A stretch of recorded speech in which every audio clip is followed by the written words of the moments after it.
I'd like to start off this video essay by sharing with you a video that was quick to make my teeth clench in anger.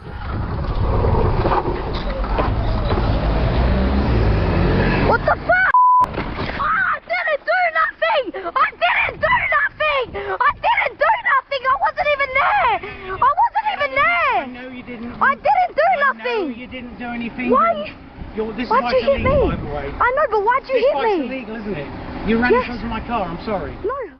The description of this video reads, a Gold Coast bar owner drives his 90,000 Audi into a 12-year-old boy riding an e-bike after claims of ongoing harassment. The shocking incident, captured on the boy's GoPro, has sparked outrage online as the driver has only received a $645 fine and 3 demerit points. Now, unfortunately, incidents like these are not uncommon in our modern-day world. Road rage and egocentrically driven behaviors are all too familiar concepts for both me, you, and children alike. One could argue TikTok and other larger social media platforms to be the prime culprits behind this phenomenon, when looking at their sophisticated content algorithms that push forward this type of heavy, emotion-inducing content.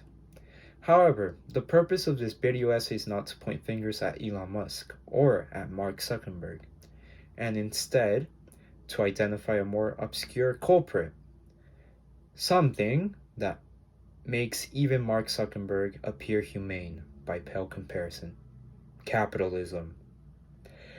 Now, in first world countries like Australia, the place where the earlier video took place, there exist laws that follow something which Rachels, in his paper The Idea of the Social Contract, coins to be the voice of duty, which requires the citizen to set aside his private, self-centered inclinations in favor of rules that impartially promote the welfare of everyone alike.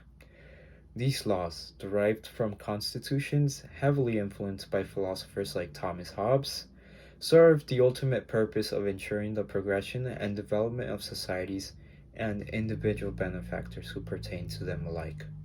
They are solutions to an ancient dilemma: the idea that basic resources all individuals need to live a dignified life are insufficient to meet the needs of everyone.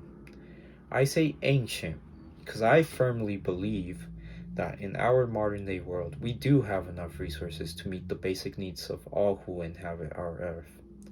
One thing, however, stands in the way of this alternate reality from coming to fruition: capitalism. And that makes me mad. Meanwhile, Hobbes and our laws on paper claim no one to be superior to their fellow neighbor and therefore above the law. Our world presents a very different reality.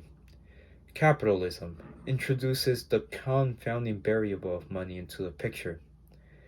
In our world, those with wealth often do find ways to exempt themselves from this aforementioned voice of duty.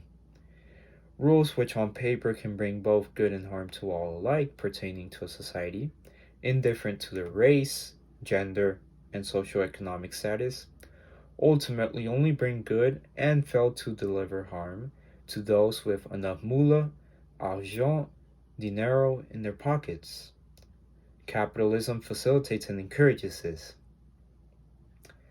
Individuals subject to this special treatment and who do not have the psychological strength to retain within them pockets of humility, compassion, and virtuosity eventually become full victims to these egocentric driven set of behaviors depicted by the Australian man from the video. In their blindness, they come to forget that any rational being exists as an end in himself and not merely as a means to be arbitrarily used by this or that will, which is really just Immanuel Kant's version of the Golden Rule, which reads, treat others the way you want to be treated. What is, in my opinion, a universal maxim, as variations of the Golden Rule are found in all cultures, religions, and nations from all over our world. By the way, I define a universal maxim to be a truth which both I and an alien can both come to agree on. However, I will say, not all hope is lost. My video is a testament to this. The fact that students like me are delving into these topics and asking these sort of questions shows that capitalism and its tendency to promote egocentric driven behaviors are things that we can fight against.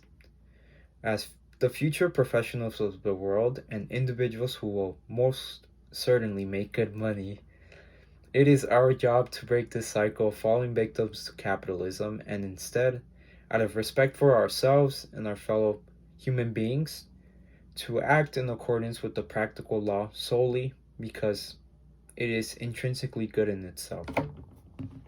Thank you.